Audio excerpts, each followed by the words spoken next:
Bonjour et bienvenue dans cette vidéo. Cette vidéo, ça va être un sort de podcast d'introspection pour vous mettre dans la tête d'une personne, d'un entrepreneur, moi-même, qui a un business qui va bientôt atteindre le million annuel, mais qui a décidé d'un peu tout envoyer bouler pour revenir à quelque chose de beaucoup plus petit et pour partir à Londres faire de la danse contemporaine. Donc, voilà, le premier objectif de cette vidéo, c'est déjà de vous mettre dans ma tête pour vous faire comprendre ça et je pense que ça peut révéler des leçons ou des réflexions d'entrepreneurs assez intéressantes qui peut-être pourront vous aider, dans votre parcours, je sais pas. Et la seconde raison de cette vidéo, c'est aussi de vous montrer les coulisses, sans filtre d'un business donc qui fait quasiment 1 million d'euros de chiffre d'affaires annuel, en vous montrant les outils qu'on utilise, comment le business est structuré et surtout de regarder vers le passé et de comprendre pourquoi il est structuré de la manière dont il est structuré. Tout ceci étant dit, je vous propose de dive in dans mon écran. Cette vidéo, donc vous allez vous allez voir, j'ai fait un petit plan juste ici et ChatGPT m'a aidé m'a aidé à créer un petit script et vous allez voir, il m'appelle, le user, c'est pas Elliot, c'est depuis 4 ans, le user a construit Atomic. Donc voilà, c'est assez fouillis, je pense, ce qui va se passer, mais j'ai une trame quand même, et essayez d'écouter la vidéo, voilà, avec beaucoup de détente et de détachement.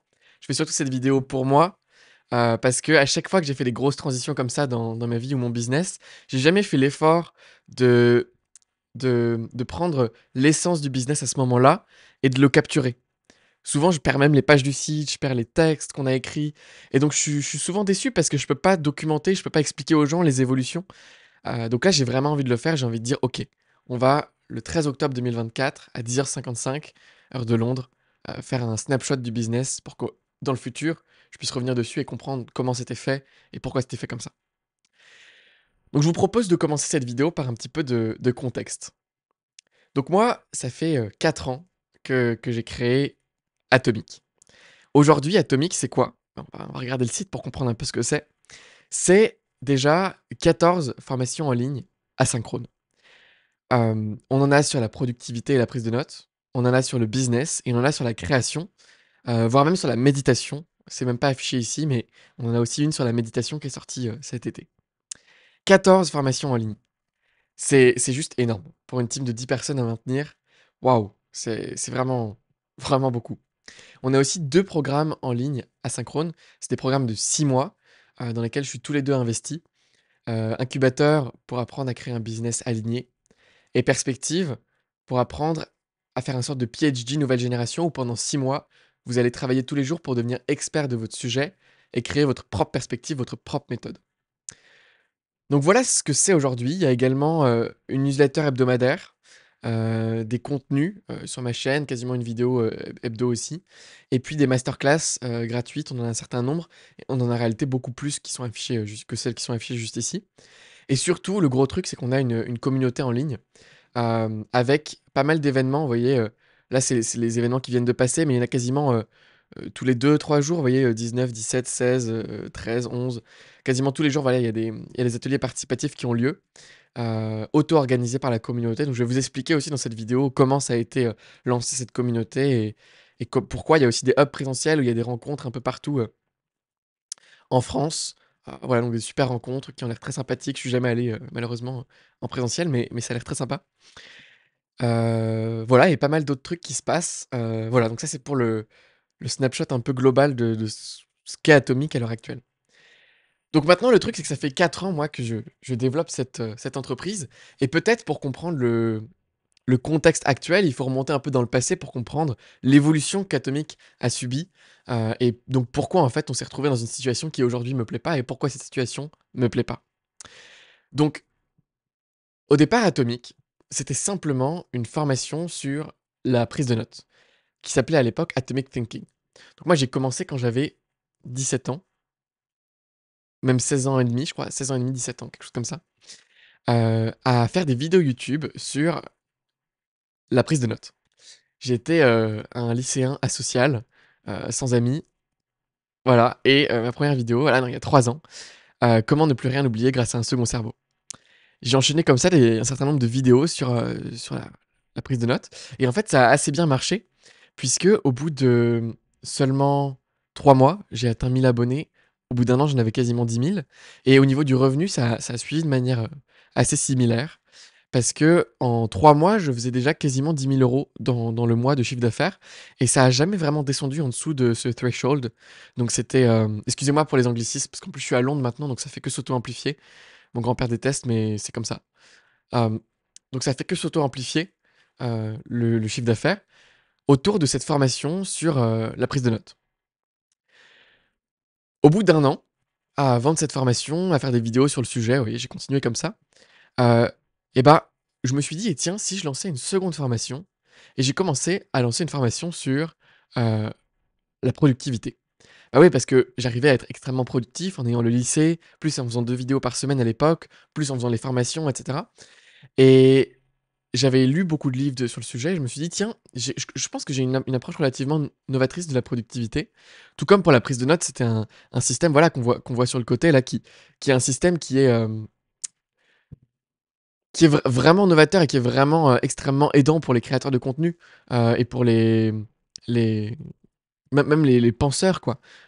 Si on va voir, je sais pas, de ce côté-là, on a plein de notes comme ça qui peuvent être mises en réseau, qui nous permettent de développer notre pensée parce qu'on va aller vraiment en profondeur dans chacun des concepts qu'on creuse.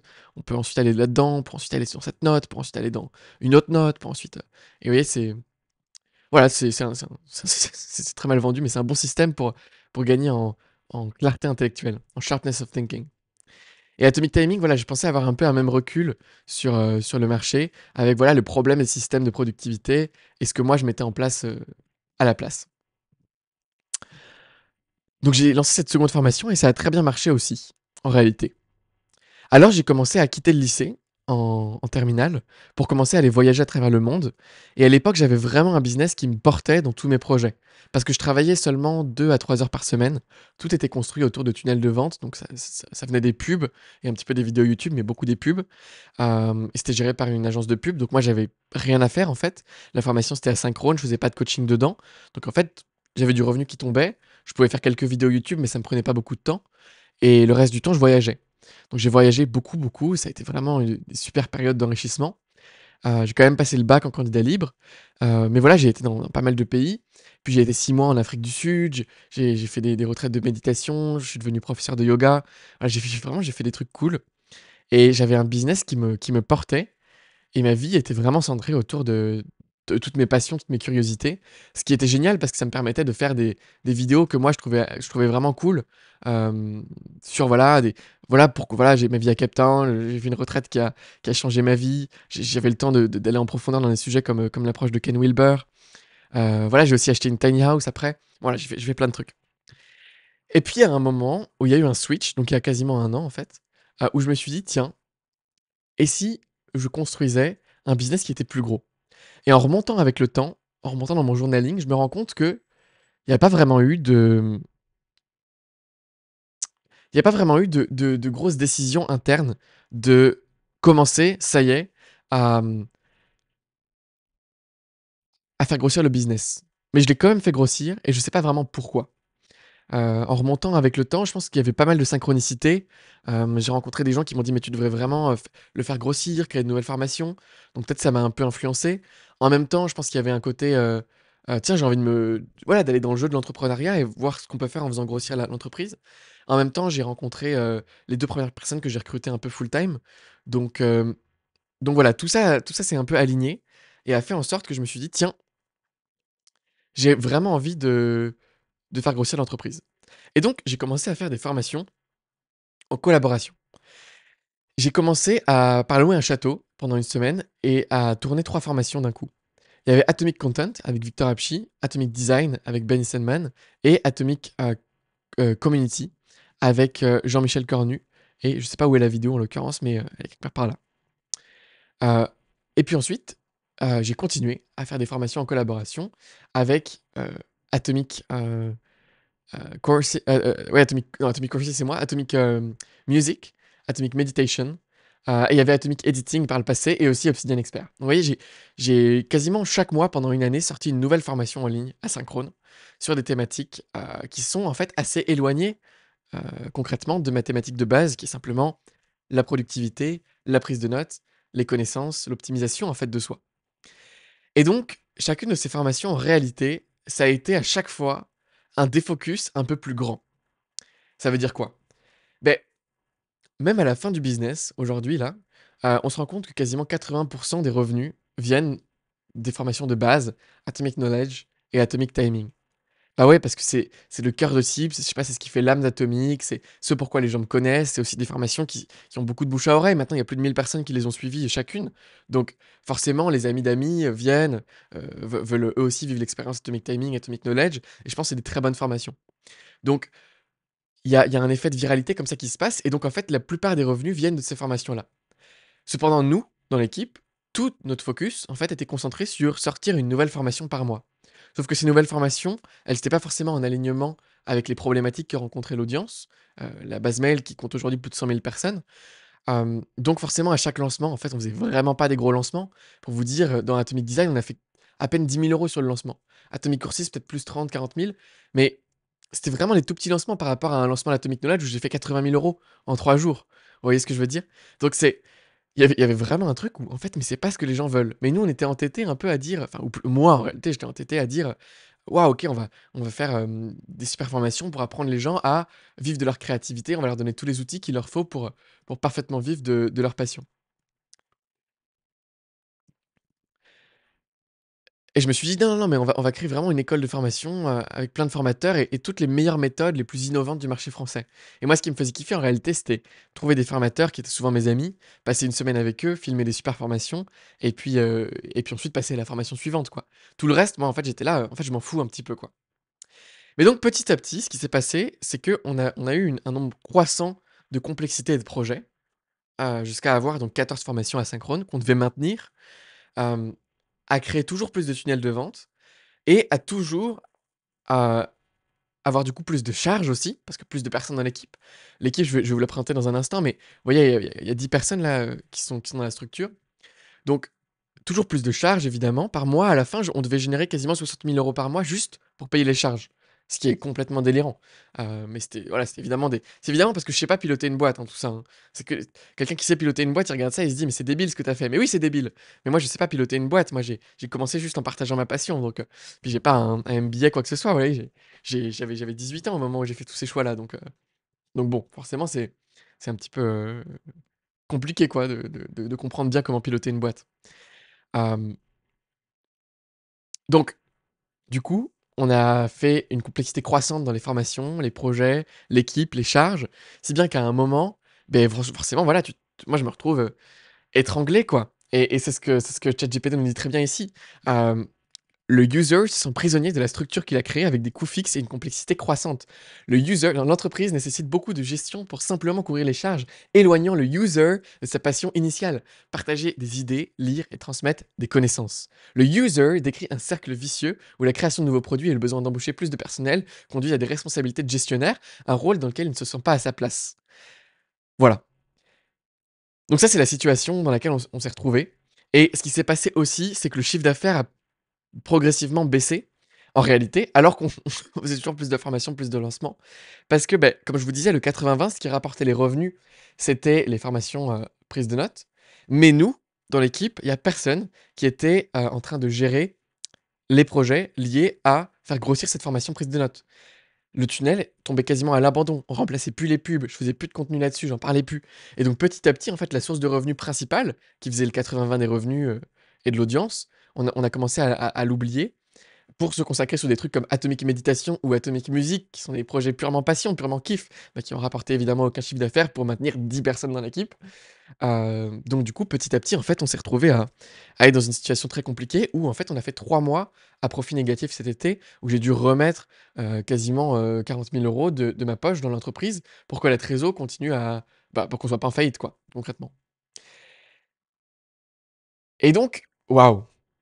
Dans cette situation, bah, moi, forcément, voilà, j'en ai parlé plusieurs fois sur cette chaîne YouTube. J'ai fait des vidéos sur la HRP, là, cet été, où je disais, bah, voilà, que j'avais fait un peu un sorte de burn-out. J'en ai reparlé aussi à la fin, voilà, en disant: «Bon, bah, voilà, je me sentais juste plus bien, en fait, dans ce système-là». Parce que moi, concrètement, ce que j'avais envie de faire, c'était, Moi, ce qui me fait kiffer, en fait, dans la vie, c'est suivre mes curiosités, aller faire de la danse, tout ça, m'améliorer, lire énormément et partager. Moi, ce que j'adore, c'est partager avec les autres, créer des événements, des festivals dans lesquels on partage ensemble, partager sur YouTube ce que je comprends, ce que je connais, ce que je pense, avoir compris de la vie et cetera. Et c'est purement ça qui me fait kiffer, mais c'est ce que je faisais absolument plus. Mon quotidien, c'était ouvrir Slack, me faire bombarder par des messages, sans fin et et mmh et puis gérer des merdes et puis essayer de rattraper tant bien que mal une trésor qui était défaillante, un cash flow négatif, hem et des problèmes humains en permanence et moi je déteste ça, quoi. Moi ma passion, c'est être devant mon ordi et être dans mon flow, ma zone, et pas du tout gérer des humains. Donc je me suis retrouvé à créer une entreprise qui me convenait pas et c'est un peu le comble pour une personne qui, dans sa formation Atomic Timing, par exemple, parle de, pourquoi faut avoir une vision, toujours repartir de sa journée idéale. Hem, franchement franchement, ce qui m'a un petit peu défoncé, pour vous le dire, c'est c'est c'est un désalignement croissant. À cause d'une philosophie de vie que j'ai aussi partagée sur cette chaîne YouTube, qui est celle que j'ai vraiment adoptée de manière assez rigoureuse pendant 1 an, qui est celle qui s'appelle, celle du surrender to life, en fait. Voilà, l'histoire du yogi qui est devenu milliardaire malgré lui. C'est une super vidéo si vous voulez la regarder d'ailleurs, c'est une vidéo d'histoire sur le mec qui s'appelle Michael Allen Singer.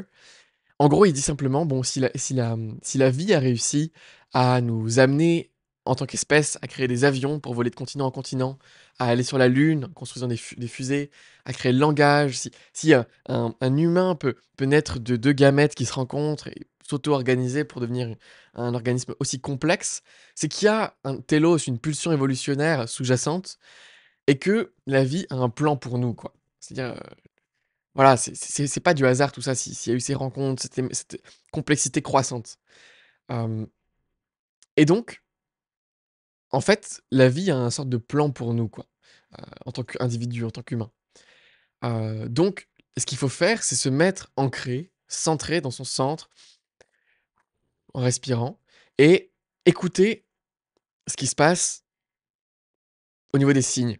S'il y a telle synchronicité, tel truc, vous dites: «OK, c'est peut-être pas dans mes préférences personnelles, peut-être que je me dis: "Non, mais j'ai pas envie de gérer une team et cetera"», mais peut-être que c'est ce que la vie veut que je fasse. Si la vie me met toutes ces opportunités devant moi, alors faut que j'aille dans ce que la vie me propose et que j'accepte de surrender to life finalement et de faire ce que la vie veut que je fasse.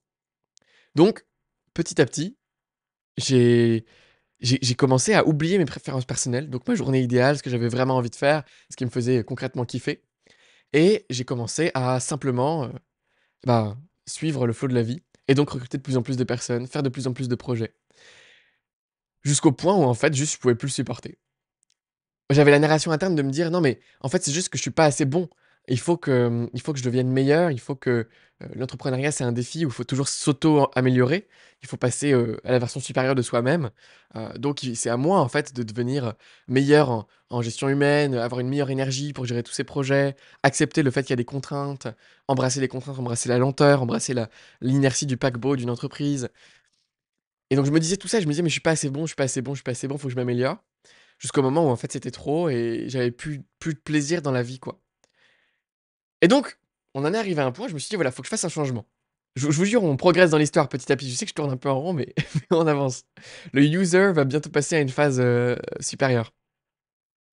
Donc le user, face à cette situation, a envisagé de recruter des postes clés, comme un directeur marketing, un directeur des opérations, mais cela n'a pas résolu son mal-être. Oui, j'ai tenté, ça a pas duré longtemps honnêtement, hein, ça a duré à peine 1 mois, mais pendant 1 mois, voilà, j'ai recruté une directrice des opérations et un directeur marketing pour reprendre le business et que je puisse en fait, moi, me consacrer à la danse, à mes passions, à la lecture, à créer du contenu, tandis que d'autres personnes allaient gérer la croissance de la boîte et la boîte en tant que telle dans, les contraintes opérationnelles, bah, de la boîte, quoi. Mais en fait, il y a un moment où je me suis dit: «Mais» où j'ai commencé en fait à m'autoriser à penser à: «Et en fait, et si j'arrêtais tout? Comment je me sentirais?» Et j'ai senti cette, j'avais une tension dans le plexus depuis plusieurs mois. J'ai senti cette tension dans le plexus se détendre et me dire: «Oh, ce serait tellement bien de libérer toutes les contraintes, quoi».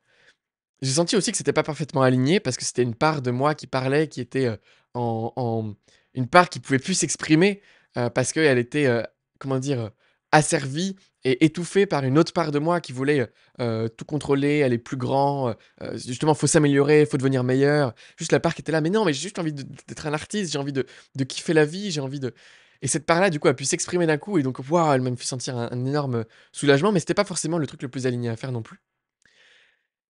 Mais à partir du moment où je me suis autorisé à penser, à dire: «Waouh, mais si j'arrêtais Atomic», je me suis dit: «Mais c'est quoi ce délire de vouloir ajouter des charges en rajoutant quasiment 10 000 € ou 15 000 € par mois de salaire pour ces deux postes-là, pour devoir faire encore plus de chiffre d'affaires?» Du coup, maintenant 100 000 € par mois de salaire, de revenus, pardon, de chiffre d'affaires, pour réussir à payer les charges, pour que ensuite à la fin, je puisse me dégager 5 à 10 000 € par mois de revenus et kiffer ma vie.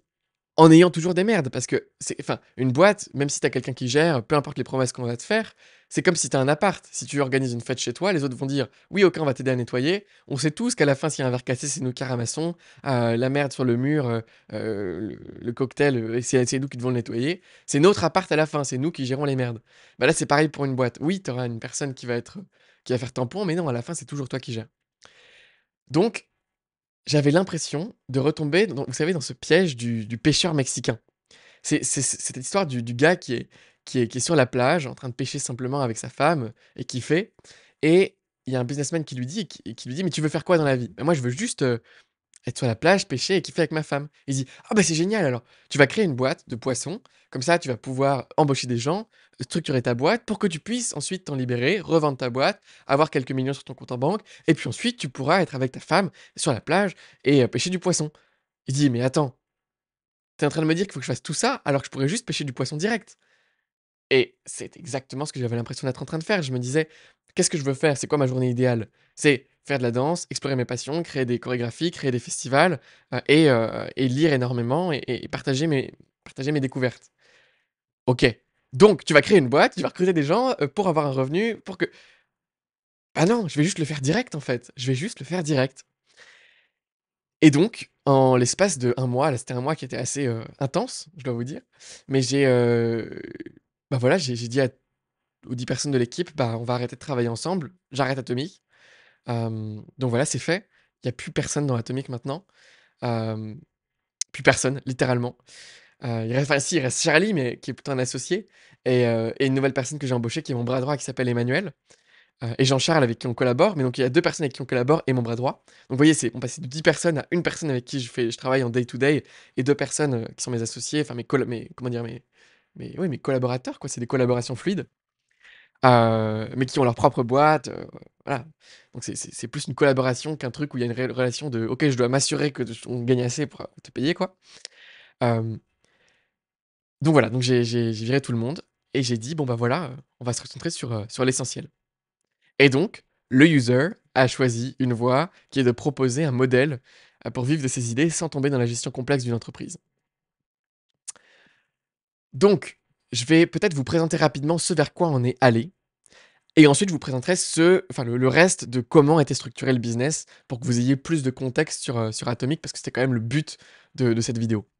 Donc ce vers quoi on est allé, c'est, elliotmeunier.com reprend, en fait mes formations à moi que j'avais créées, donc justement sur la prise de notes, la productivité, le business et la création de cours en ligne. Donc voilà, c'est mes 6 formations en fait que j'ai créées. Je reprends aussi tous mes articles, toutes mes vidéos YouTube vont devenir des articles sur mon blog, donc n'hésitez pas à aller vous abonner. Je recommence une newsletter hebdomadaire en lien avec les vidéos YouTube que je sors. J'ai écrit un manifeste qui state toutes mes idées. Donc en l'occurrence, pourquoi justement, on devrait plus créer des grosses entreprises rigides qui astreignent les gens, mais plutôt des collaborations fluides et comment collaborer de manière fluide. C'est des super articles, hein, si vous voulez les lire, il y en a 5, c'est gratuit évidemment. Pourquoi on devrait devenir souverain de nos outils et ça j'en reparlerai juste après en vous parlant un peu de la stack technique qu'on utilisait chez Atomic à la fin. Et puis voilà et puis surtout, sur ce site, il y a un abonnement qui coûte 87 € par mois ou 870 € par an, qui donne accès à littéralement tout. Mais 6 formations asynchrones, 1 à 2 masterclass de plus d'1 heure par mois sur des sujets variés comme, les modèles mentaux, les techniques d'écriture, créer une stack sur mesure, faire passer son second cerveau au niveau supérieur, intégrer l'IA dans Obsidian, le microdosing, utiliser Action Types, pour se mettre dans un état intérieur, hem la pratique délibérée, des stratégies de résilience à l'échelle du business, une méthode d'auto-coaching que j'utilise, une méthode de gestion financière. Toutes ces voilà, plein de masterclass comme ça que je vais faire chaque semaine, hem, sur des thèmes variés, donc auxquels les gens auront accès.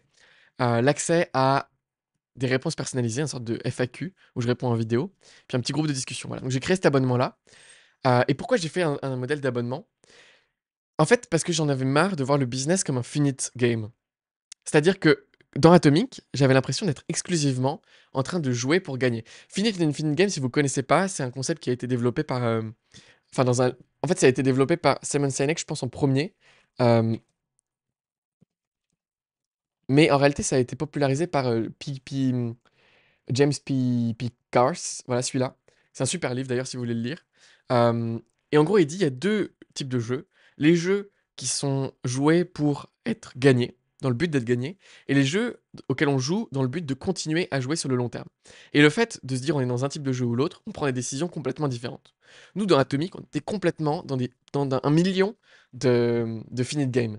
C'est-à-dire que on était là, ok, on a un tunnel de vente sur par exemple le second cerveau. Il faut absolument que on fasse le plus de ventes possible pour que les gens qui sortent de la pub convertissent en le plus d'argent possible pour nous, pour qu'on ait la meilleure rentabilité. Ok, il faut que dans ce lancement particulier, on fasse le plus de chiffre d'affaires possible pour payer les charges. Il faut qu'on maximise les rentrées d'argent et qu'on diminue les coûts au maximum pour que le cash flow continue à... Et c'est que des finite games en fait, c'est-à-dire que le but c'est de gagner sur un instant T. Et donc on prend que des décisions en fait qui sont probablement délétères sur le court terme, parce qu'on essaie de maximiser une variable du système global sur le court terme, donc forcément sur le long terme c'est délétère. Hem, et plus globalement, c'est un truc où, ouais, on est en train de penser toujours dans le micro, dans le quotidien, et qui est pas un truc, infinite game, quoi. Et donc moi, j'avais vraiment envie de changer de paradigme, en fait. J'avais envie de commencer à penser en me disant: «Tiens, et si je commençais à me dire, si je créais un business où mon objectif et celui des lecteurs étaient alignés?» Donc là, mon objectif dans cet abonnement, c'est quoi? C'est créer les meilleurs contenus possibles sur YouTube en gratuit et sur, le blog pour les masterclass en payant, qui soit le meilleur possible pour que les gens restent abonnés. Parce que chaque mois, c'est comme s'ils me redonnaient leur confiance pour dire: «OK, ce mois-ci, tu vas produire un bon contenu». Heu, donc pour qu'ils restent abonnés et puis pour que j'acquière de nouveaux membres, tout simplement. Donc moi, mon objectif, c'est faire les meilleurs contenus possibles. L'objectif des lecteurs, c'est obtenir les meilleurs contenus possibles pour évoluer dans leur vie et et mmh et c'est un jeu infini. C'est pas: «Tiens, je vais gagner sur le court terme, revendre ma boîte, faire le plus de chiffre d'affaires possible, structuré pour revendre ma boîte 3 millions. Parce que là, du coup, je prends que des décisions court terme qui mais non, là, c'est simplement mon but, c'est d'évoluer dans ma vie pour avoir toujours des réflexions plus intéressantes, pour faire toujours des meilleurs contenus, pour que les gens évoluent toujours dans leur vie, pour qu'ils aient envie de me suivre parce qu'ils sont à un niveau similaire au mien et ils peuvent évoluer avec moi. Et le fait de me dire: «Tiens, je suis dans un jeu infini comme ça m'apporte beaucoup de bonheur». Voilà, tout simplement. Vous savez ce qui se passe dans ma tête et ce qui m'apporte du bonheur maintenant. Donc voilà, j'ai repris les formations, sur mon site. Je vais faire, un petit blog, voilà, et puis il y aura une petite newsletter et puis c'est tout, en fait. Et du coup, je peux faire tout ça tout seul, je peux tout maintenir tout seul et puis surtout, j'ai pas besoin de me consacrer au marketing. C'est-à-dire que chaque mois, en fait, la page de vente, c'est la même, elle est écrite, elle bougera pas, hem et parfois, il y aura des promotions de Noël, des promotions de ceci, de cela sur l'abonnement, mais voilà, je vais en parler, simplement, de manière posée. Voilà, il y a une promotion cette semaine, et il y aura pas de marketing à faire en faisant chaque mois un nouveau marketing sur un nouveau produit pour essayer de faire le plus de chiffre d'affaires possible dans le lancement. Et il y aura pas cette relation avec l'audience aussi par email où j'ai l'impression de les bombarder d'emails de vente. Désolé d'ailleurs si j'ai fait ça avec vous. Mais là, ce sera plus, bah voilà, je leur apporte de la valeur, en tout cas ce que je crois être de la valeur, et ça va marcher comme il faut. Donc si vous voulez me suivre dans cette nouvelle aventure et recevoir si les sujets des masterclass par exemple vous intéressent ou autre, vous pouvez vous abonner gratuitement pour recevoir 80% du contenu qui sera gratuit. Et sinon, vous pouvez un jour rejoindre l'abonnement si ça vous plaît. Euh, donc voilà, et pour Atomic, qu'est-ce qu'on fait? Eh ben, on crée un truc qui est un peu plus aligné là aussi. On crée un... Donc en fait, Atomic. Ce qui est vraiment kiffant dans Atomic, c'est quoi? C'est la communauté, les membres. Donc ça, on garde et on amplifie en réalité. On va amplifier les hubs, on va créer des festivals annuels, euh, on va améliorer les ateliers participatifs, donc on continue à s'en occuper. Et cette communauté-là, on veut vraiment que ça reste une communauté donc complètement gratuite en fait pour simplement les porteurs de projets qui ont simplement envie de suivre leur curiosité, leur créativité et vivre la vie à pleines dents en évoluant par le fait de créer des projets, de porter des projets parce que ça les fait kiffer, ça les fait évoluer. Voilà, donc c'est ça le propre en fait de l'existence de la communauté atomique, c'est que ces gens-là puissent se rencontrer, des curieux créatifs un peu marginaux et puis, au niveau du business, on enlève toutes les formations donc. chaque formateur, en fait, reprend ses formations, comme moi j'ai repris mes formations, Jean-Michel Cornu reprend ses formations, Atomic Editing reprend sa formation, Armand reprend ses formations, ça s'appelle Editing Plus, voilà, tout le monde reprend ses formations de son côté. Et nous, on continue simplement à faire un truc qui s'appelle le club atomique, qui est simplement, en fait, ce qu'on appelait avant l'incubateur atomique. Et très concrètement, c'est un incubateur de projets aligné. Donc, là aussi, on avait une structure qui commençait à devenir assez lourde sur cet incubateur, où on commençait à avoir des Customer Success Managers, des coachs externes, etc. Et on s'est dit stop, vraiment stop à avoir cette inflation permanente de coach, de complexité, de charges fixes, donc de coûts pour le client. Et revenons à ce qui nous fait vraiment kiffer. Qu'est-ce qui nous fait kiffer? Quelle est notre force? Coacher, parler littéralement à une personne derrière l'écran pour résoudre son problème et l'aider de cœur à cœur. Donc, on va concentrer tout notre temps en fait dans ce programme devrait être consacré à coacher littéralement. Donc, on va arrêter de mettre en place des tunnels de vente, des systèmes marketing complexes. On va arrêter de vouloir recruter des coachs pour que nous, on se concentre sur la gestion de la boîte. Mais non, parce qu'on veut coacher et c'est ça qui nous fait évoluer dans notre vie. Et donc, on a recentré le programme sur, bah, voilà, vous pouvez lire cette page si vous voulez, je vais pas tout vous présenter, mais c'est vraiment, vraiment super. Ouais, c'est pas tout à fait fini, mais même il y a des témoignages de 30 minutes là, des gens qui sont passés par l'incubateur déjà. Et donc on a tout recentré pour avoir simplement un accompagnement où moi, Charlie, on vous parle directement plusieurs fois par semaine, pour vous aider dans votre projet et vous aider au quotidien à créer le projet qui va vous faire kiffer, quoi. Hem Voilà, et on a réduit la structure au minimum, même au niveau du closing, par exemple, c'est une philosophie qu'on teste en ce moment.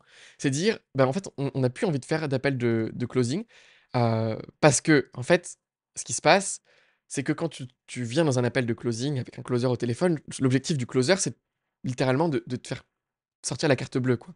Donc c'est pas du tout une conversation, authentique, alignée, qui va vraiment te dire: «Est-ce que tu es fait ou non pour entrer dans le programme?» Non, c'est: «OK, je suis payé à la commission, mon but c'est de te closer, sinon j'ai perdu mon temps, donc je vais faire mon maximum pour te closer». Donc les objectifs des closers sont pas alignés avec nos objectifs et surtout pour les gens, c'est pas forcément agréable de passer, 30 minutes à te prendre comme une vache à lait, quoi. Donc du coup, on a décidé d'essayer de mettre ça de côté. Et nous, ce qu'on a envie de faire, c'est mettre en place un premier appel stratégique. Donc pour intégrer l'incubateur, tu dois payer 295 € d'abord pour réserver un premier appel stratégique. C'est un appel que je chargeais moi 500 € de l'heure sur mon site. Donc là, on a un peu réduit le prix pour que ce soit plus accessible, et dans l'optique aussi que les gens rejoignent le programme derrière. Mais en gros, l'idée, c'est simplement que pendant 1 heure et demie, tout notre jus de cerveau est sur votre projet pour vous aider à créer une vision stratégique et une roadmap pour y parvenir de la manière la plus claire possible.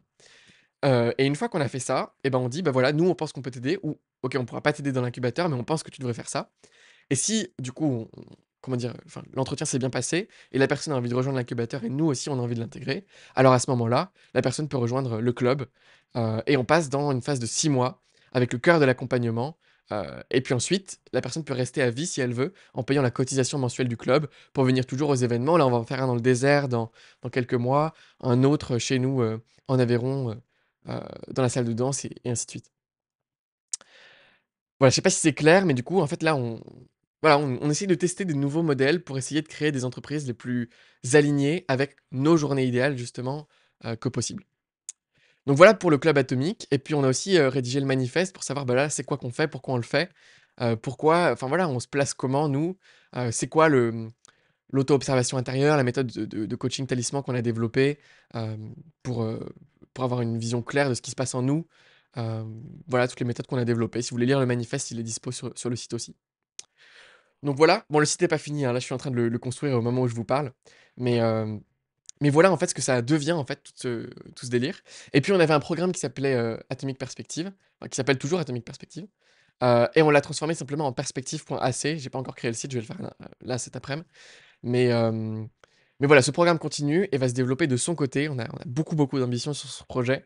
On a vraiment envie de créer une sorte d'école nouvelle génération qui permette à n'importe qui de passer 6 mois de sa vie à se concentrer avec les bonnes méthodes, à faire un PhD en autodidacte pour devenir expert d'un sujet.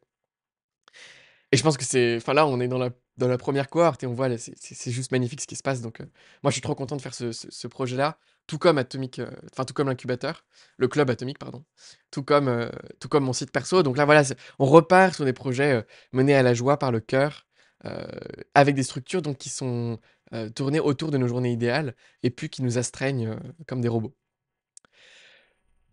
Waouh! OK. Je propose de finir un peu cette vidéo en vous présentant un peu les plateformes et en vous parlant un peu du coup des leçons que j'ai eues en structurant le business de la manière dont il est structuré actuellement. Donc actuellement, dans Atomic, au 13 octobre 2024, sachant que tout ça va disparaître probablement demain, donc c'est un peu nostalgique, mais OK. Hem, on a donc, le site Atomic et toutes les pages de vente, donc toutes les, tous les tunnels de vente, tous les trucs comme ça sont hostés sur HubSpot. HubSpot, c'est la pire plateforme au monde, n'allez jamais dessus, mais vraiment jamais dessus. Heu, dites-vous que pour faire tourner notre business et envoyer des mails, on paye on paye, 6 000, quasiment 7 000 € par mois. 7 000 € par mois pour un outil. 7 000 € par mois, c'est le salaire d'une personne très bien payée et nous, on paye ça pour un outil et cet outil nous bloque, nous emprisonne, ajoute de la complexité partout et là, actuellement, on a envie de sortir de ce contrat. On peut pas avant 1 an, ils vont envoyer les huissiers et tout, on va aller en justice, ça va être horrible. C'est terrible et en fait, ce qui est horrible avec ce genre de plateforme, c'est que c'est ce que je décris, en fait, dans mon manifeste ici. C'est concrètement, ce qui se passe, c'est qu'aujourd'hui, le, voilà, aujourd'hui, la valeur sur le marché de la création de contenu, elle est captée par les créateurs et par les plateformes.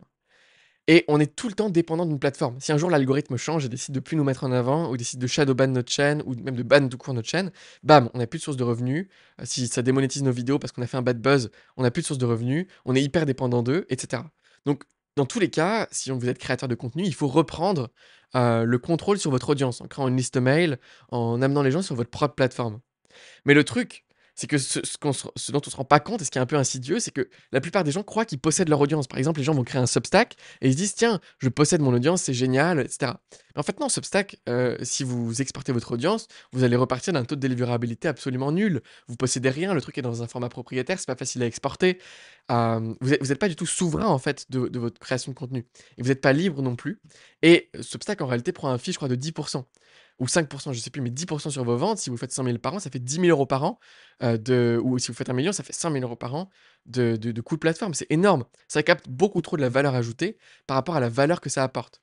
Et donc moi, là, aujourd'hui, je suis parti dans un délire où en fait, j'ai envie de devenir souverain de tous mes outils, et donc que ce soit pour le site d'Atomic ou mon site perso, là, on utilise un CMS qui s'appelle Ghost, qui est entièrement open source, auto-hébergé sur mon propre serveur et c'est pareil avec tous mes outils. Donc j'ai un calendrier, heu, voilà, j'ai un calendrier, qui est un calendrier auto-hébergé avec un outil open source, comme ça j'ai pas besoin de Calendly ou quoi que ce soit. J'ai, un outil To-do qui est auto-hébergé. Mes mails sont auto-hébergés. Mon service de support est auto-hébergé avec un outil open source et toute ma stack de A à Z, tous les outils que j'utilise, ça me coûte, il me semble, 60 € par mois en comptant l'envoi d'emails à plus de 100 000 personnes. Hem Alors que normalement, vous voyez, si on prend juste l'envoi d'email, on devrait utiliser, kit.com et ça coûte, pour envoyer 100 000 emails par mois enfin pour avoir 100 000 abonnés, ça coûte 516 € par mois. Ce qui est délirant. Voilà, donc moi je suis pour redevenir souverain de ces outils, parce que voilà, j'ai trop vécu des trucs de migration propriétaire où là, aujourd'hui, on n'a aucune manière simple d'exporter ce qu'on a fait. On peut pas exporter les pages web parce qu'elles sont dans un format propriétaire. On peut pas exporter les emails parce qu'ils sont aussi dans un format propriétaire. On peut pas arrêter l'abonnement parce que c'est un truc engagé sur 2 ans, avec des huissiers à la clé. C'est terrible. Et c'est un peu pareil pour toutes les plateformes. On a avant migré de Kajabi à HubSpot, on a dû tout faire à la main. Il y a pas de fonction d'export. Alors que là, dans ce site-là, tout est en markdown, tout est en HTML. On peut faire des exports complets de tout le site en un clic. Hem, c'est voilà, c'est vraiment une nouvelle philosophie. Et moi, cette philosophie, je l'ai depuis longtemps avec Obsidian.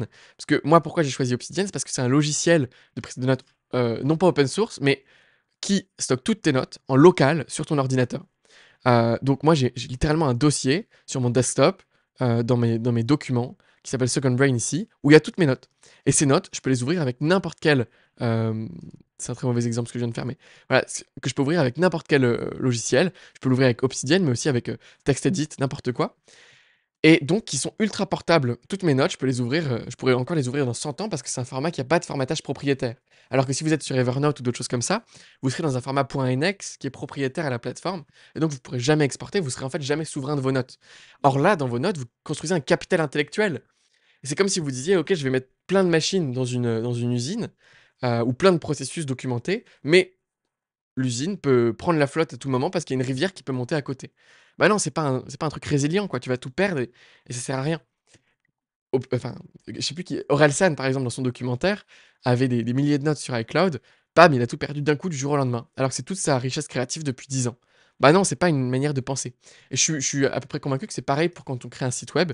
Faut s'assurer qu'on ait de la résilience, qu'on puisse exporter facilement et surtout peut-être qu'on puisse maîtriser les systèmes de sauvegarde, au niveau de son site. Donc moi, tout est sauvegardé par récurrence automatiquement, et dans un format open source et universel. Pareil pour Atomic désormais et aussi, voilà, c'est des outils qui nous astreignent pas. Si un jour je veux faire une pause, bon, bah, voilà, j'ai 60 € par mois à payer, quoi. Bon, bah, OK, je peux le faire, quoi, il y a pas de problème. VS, là, je veux faire une pause d'Atomic, j'ai 20 000 € par mois de charge. 10 000 € uniquement avec les plateformes. C'est voilà, pour moi, c'est pas une manière de concevoir le business. Donc voilà, pour résumer, le site actuellement est sur, HubSpot. On a une page de vente par produit. On a des tunnels de vente pour à peu près chaque produit, qui sont structurés à peu près de la manière suivante. On a donc, des pages d'opt-in. Quand on ensuite on rentre notre email Quand on rentre notre email, on a accès à la masterclass qui dure, 1 h 15 Bonjour. avec pas mal de trucs et ensuite s'ils sont convaincus, ils peuvent acheter à moins 40 de la formation pendant seulement 4 jours, je crois. Heu, voilà, avec les pages de paiement derrière qui sont aussi sur HubSpot. Donc voilà, tous les tunnels de vente sont structurés exactement de la même manière. Non, on en a un, remarque, qui est un petit peu différent avec heu, un challenge offre alignée. Tac.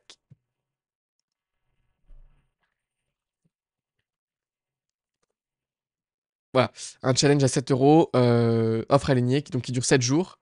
Heu, OK, bon dommage. Qui dure 7 jours,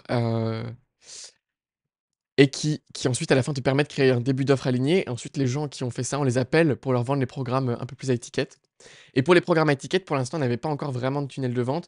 On appelait beaucoup les gens de la communauté, on envoyait des emails personnalisés aux gens les plus pertinents de la base mail, et on arrivait à closer comme ça, en one to one, sur les programmes, un peu plus chers. Et on faisait pas mal de lancements aussi. Et voilà, c'est à peu près tout en fait ce qu'il y avait en termes de système marketing dans Atomic. Et donc là, pour le coup, je pourrais pas trop vous dire les revenus, mais à la fin, concrètement, les tunnels de vente asynchrone marchaient plus.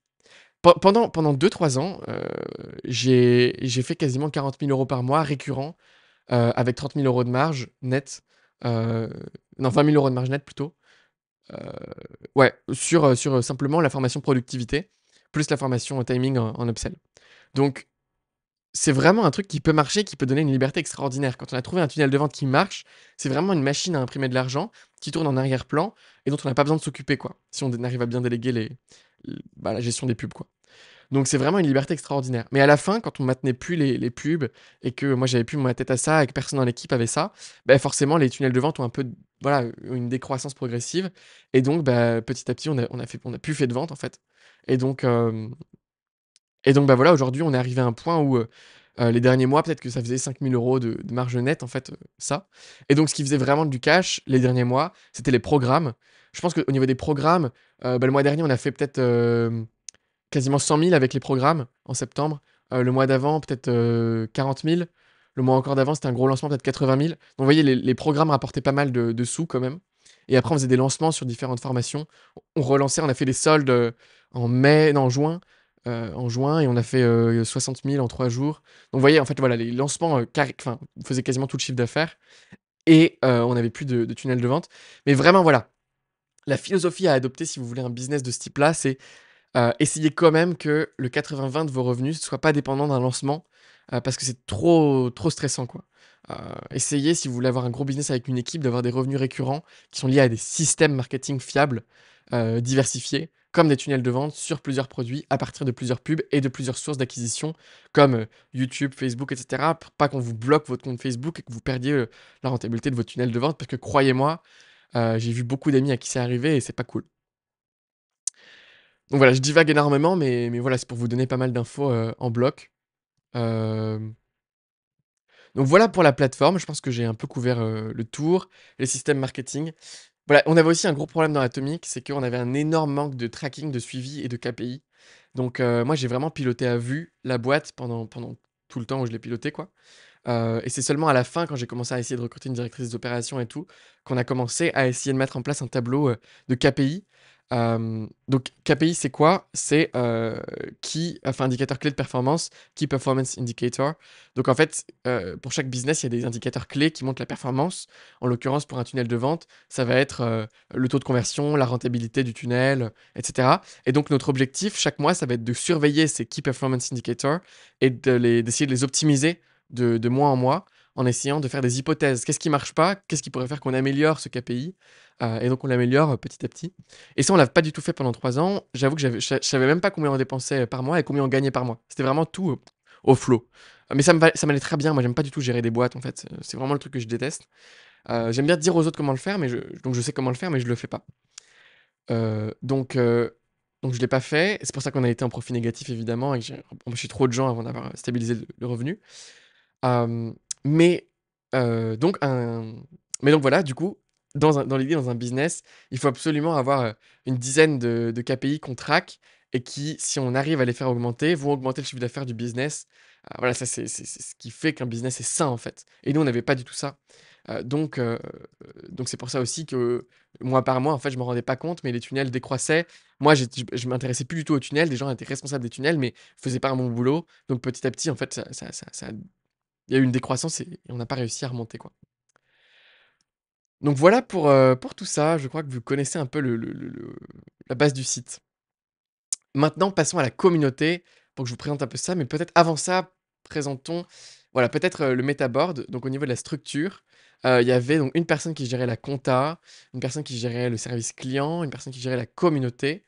Hem Au niveau du pôle marketing, on avait un CMO, comme je vous ai dit. On avait un monteur, un media maker. Au niveau du pôle sales, il y avait un directeur des ventes, un closer, un setter. Au niveau de l'incubateur, c'était Charlie qui s'en occupait avec une customer success manager. Il y avait directrice d'opération et il y avait, Elliot qui gérait un peu des trucs, des fois. Donc voilà comment c'était structuré, voilà, je sais pas si ça vous intéresse. Mais la structure, c'est assez intéressant. Heu, j Voilà, je pense que c'est vraiment propre à chaque organisation et la plupart du temps, il y a pas besoin de de structure en réalité pour un business de création, en ligne, quoi. En vrai, il y a vraiment pas besoin.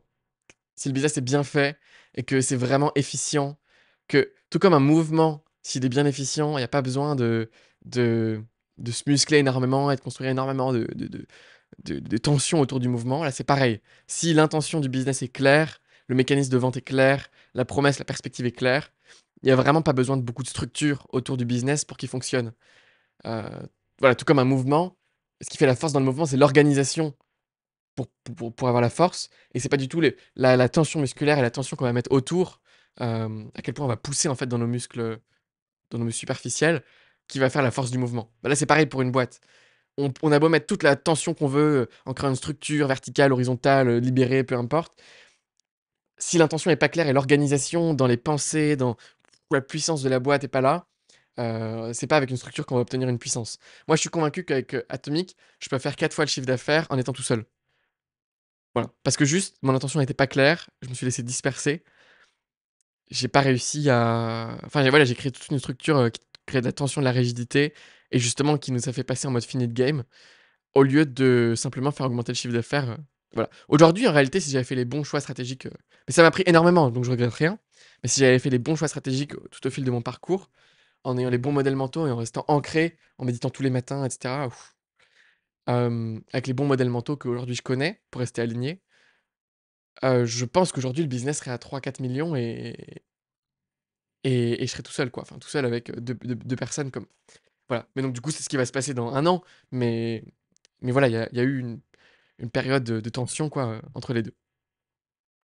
Donc voilà à ce niveau-là. Ensuite, bah, voilà, je pourrais vous présenter tous les process, mais c'est pas forcément intéressant quoi. On a un peu créé tous les process, juste ici on les a répertoriés.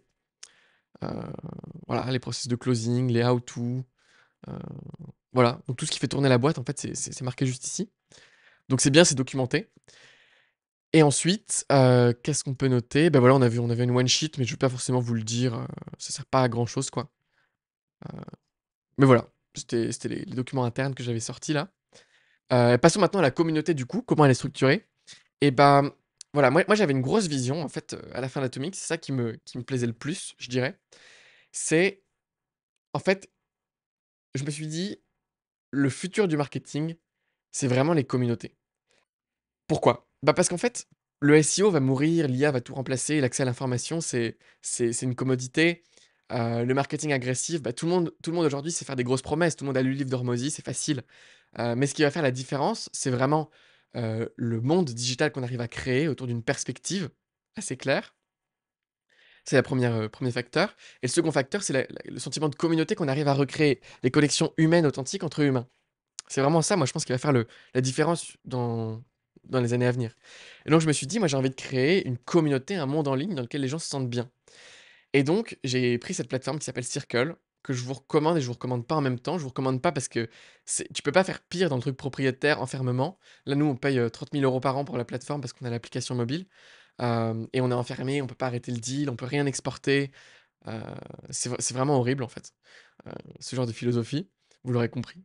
Mais la plateforme est correcte. Après, il y a beaucoup de bugs quand même, donc je sais pas si je vous la recommande ou pas, en fait. Mais si vous voulez faire la même chose que nous, évidemment, je vous la recommande, quoi. Nous, on l'utilise, en vrai, le 80-20 est là, quoi. Donc on utilise Circle et donc on a, ouais, structuré une communauté de prospects. C'est-à-dire que tout est gratuit dans la communauté, il y a quand même beaucoup de valeur. Nous, on fait une à 2 conférences par mois, il y a des masterclass, il y a des événements, heu, quasiment, journaliers qui sont auto-créés par la communauté. Donc ça, c'est top, au niveau des événements. Hem Et ensuite, l'idée de comment on rentabilise cet investissement, c'est qu'il y a une setteuse, donc Corolla, qui contacte tout le monde dans la communauté en one to one pour leur demander: «Eh, c'est quoi ton projet? Tu dans la communauté? Est-ce que ça te dirait de faire un appel pour parler de ton projet?» Et du coup, là, ensuite, on essaye de leur vendre, en fait, les programmes high ticket qu'on a ou au pire, un pack de formation avec une grosse réduction, hem, pour essayer de vendre, en one to one dans la communauté, en ayant un marketing de relations individuelles plutôt qu'un marketing, de masse avec de l'urgence et cetera. Donc c'était une belle philosophie, mais honnêtement, on n'a pas eu des extraordinaires résultats via ça. On a eu des bons résultats quand même. Enfin, je pense qu'il y a peut-être, ouais, je sais pas, 50 000 € de chiffre d'affaires marginal qui a été généré grâce à cette communauté. Donc je pense qu'on est rentable quand même sur cet investissement. Mais c'est pas, aussi extraordinaire qu'on aurait pu croire. Aussi peut-être parce que la communauté a pas pris de manière extravagante non plus, quoi. Même si elle marche, hein, mais elle est pas, non plus, elle a pas explosé, quoi. Voilà, donc comment c'est structuré? En fait, vous pouvez tout voir dans le «C'est quoi?» ici. Vous allez voir que c'est structuré autour de ce qu'on appelle les ateliers participatifs, qui est organisé, grâce à la méthode 3P de Jean-Michel Cornu. Voilà, tout est expliqué un peu, dans ces postes-là, sur c'est quoi un atelier participatif et le mieux, c'est que vous alliez voir, vous inscrire à un atelier participatif pour comprendre comment c'est fait. L'idée, c'est que tout le monde dans la communauté peut proposer un atelier sur le thème de son choix. Par exemple, comment faire un marketing en restant authentique. Et ensuite, dans cette session, tout le monde va apporter les expériences personnelles qu'ils ont, qu'ils ont envie d'apporter. Hem Et ensuite, chacun reformule et tout le monde peut faire un et voilà et ensuite il y a excusez-moi, une ressource qui est produite à la fin de cet atelier participatif.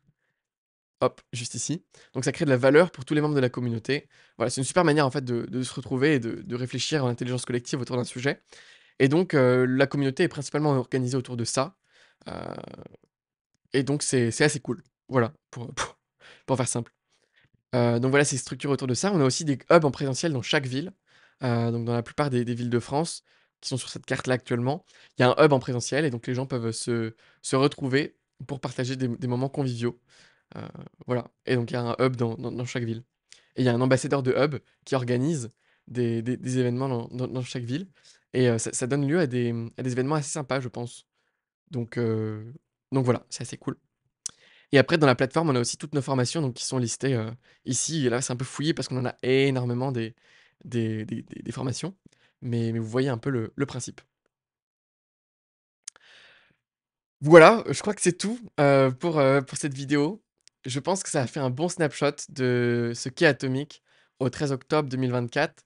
Vous avez vu, le site, à quoi il ressemble, la structure de l'équipe, la structure des charges, à peu près le revenu qu'on fait. Vous avez vu la structure de la communauté, comment elle est organisée. Vous avez vu un peu la philosophie qui me fait changer. Le fait déjà de vouloir être aligné avec mes envies profondes, ma journée idéale, voilà, me réaligner en fait.